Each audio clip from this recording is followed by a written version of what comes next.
Мақсаты отбасы құндылығы туралы түсініктерді кеңейту, ата-анасын, туыстары мен жақындарын бағалау, құрметтеу сезімдерін нығайту, отбасындағы қарым-қатынастың беріктілігін дамыту, оны сүйе білуге, өз ойын жүйелі түрде жеткізе білуге тәрбиелеу.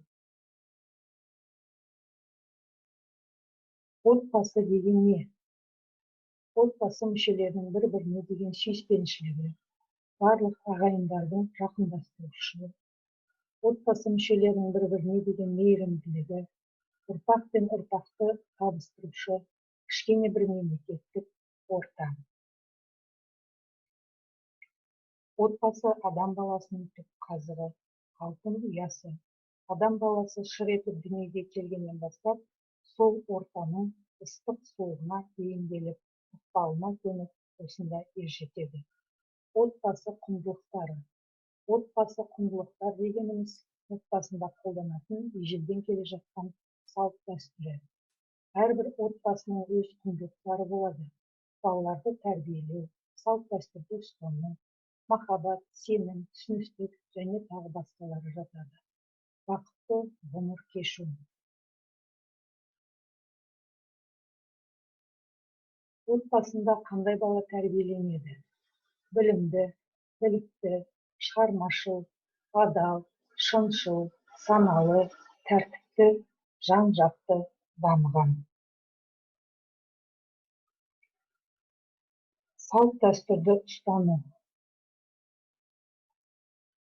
Отбасында өз елінің тарихын білу, ұлты басқа халықтармен достық орнату, тілін, дінін сақтау, баланың күн тәртібін қадағалау, ағайын, туыспен тату болу, отбасымен бос уақыттарын өткізу.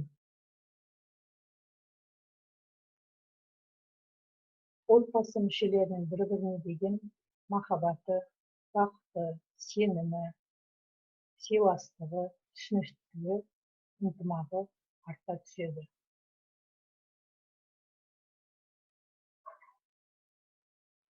Енді ата-ананың міндетіне тоқтала кетейік.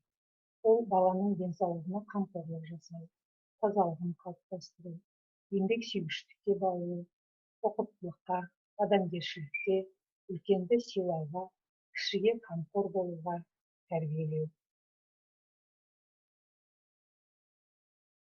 Бала әкеден ақыл, анадан мейірім алады.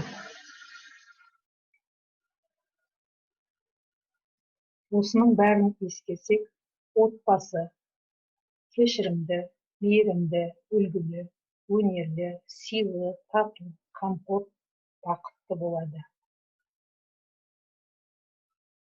Әлемге әйгілі жазушы, педагог және тәрбиеші Антон Семенович Макаренконың сөзімен аяқтарын келгелі тұр. Отбасы адамның өте маңызды, өте жауапты ісі. Отбасы өмірді